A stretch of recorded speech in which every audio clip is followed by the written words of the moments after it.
Salut! Aujourd'hui, je vous parle de la nouvelle télésérie de Marvel, leur première télésérie, WandaVision, qui est disponible sur la plateforme Disney+. 2 épisodes disponibles dès aujourd'hui. Il va en avoir un ensuite à chaque semaine jusqu'à la mi-mars pour 9 épisodes en tout de 30 minutes. Moi, j'ai eu la chance de voir les 3 premiers. C'est réalisé par Matt Shakman, qui a réalisé plusieurs épisodes de séries télé très connus comme Game of Thrones, Succession et The Boys. La série met en vedette Elizabeth Olsen, qu'on a pu voir dans son rôle de Wanda dans les films d'Avengers, incluant Endgame en 2019. Il y a aussi Paul Bettany, qu'on a pu voir dans son rôle de Vision dans les films d'Avengers aussi, incluant Infinity War en 2018. Catherine Hahn, qu'on a pu voir l'an dernier dans la télésérie I Know This Much Is True. Et Teyonah Parris, qu'on a pu voir l'an dernier dans le film The Photograph. WandaVision combine le style des sitcoms classiques avec l'univers cinématographique de Marvel et on suit Wanda et Vision, 2 êtres super puissants qui vivent dans une banlieue idéalisée et qui commencent à avoir des soupçons que les apparences peuvent être trompeuses. I think something's wrong here.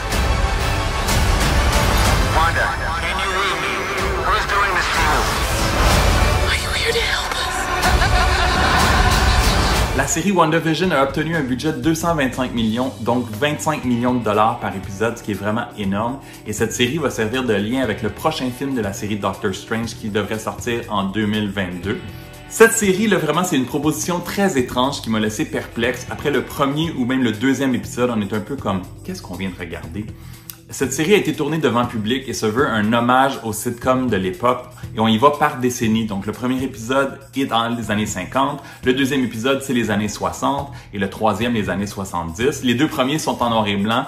On a même un petit clin d'œil un peu à la Pleasantville et dans le 3e épisode des années 70 que j'ai vu, on arrive enfin dans les années 70 avec la couleur. On suit vraiment un couple en banlieue, leur maison, les voisins, la communauté. Il y a quelques petits twists techniques à la fin des épisodes particulièrement qui sont vraiment intéressants. Il y a vraiment une attention énorme aux détails. Tout a été pensé. C'est vraiment très réussi. Les costumes, les décors, la musique, les génériques d'ouverture, la façon dont c'est filmé. Vraiment A+ de ce côté. Les acteurs sont très bons. Il y a une très bonne chimie entre Paul Bettany et Elizabeth Olsen. C'est une série qui fait sourire. C'est sympathique. Et c'est plus comique que dramatique, mais quand on y va plus dans le dramatique ou même dans l'intriguant, c'est là que ça nous accroche plus. Avec une intrigue qui avance très lentement, il faut le dire. Il y a plusieurs personnages aussi qui sont très louches. Et il faut dire que les fans de Marvel attendaient du nouveau contenu depuis très longtemps avec cette pandémie. Je trouve que c'est un choix particulier pour lancer les séries télé de Marvel parce que c'est une offre qui va pas plaire à tout le monde. Moi, il va vraiment falloir que j'attende de voir les 9 épisodes pour me former une vraie opinion. Il faudra donc attendre 2 mois. J'espère, comme on dit, que le jeu en vaudra la chandelle parce qu'après 3 épisodes, il y a plusieurs questions qui demeurent sans réponse. Il y a énormément d'autres séries Marvel prévues au calendrier cette année. On aura le droit à The Falcon and the Winter Soldier dès le 19 mars, 6 épisodes, Loki en mai avec 6 autres épisodes et d'ici la fin de l'année, What If, Miss Marvel et Hawkeye. Pour WandaVision, je donne 3 étoiles sur 5. Si t'as aimé la vidéo, donne un thumbs up ou un like et dans les commentaires, si t'as vu les 2 premiers épisodes, dis-moi ce que tu en as pensé. Tu sais que tu peux me suivre sur ma page Facebook, sur mon compte Instagram, sur ma chaîne YouTube et sur mon compte Twitter. On se revoit très bientôt. Ciao!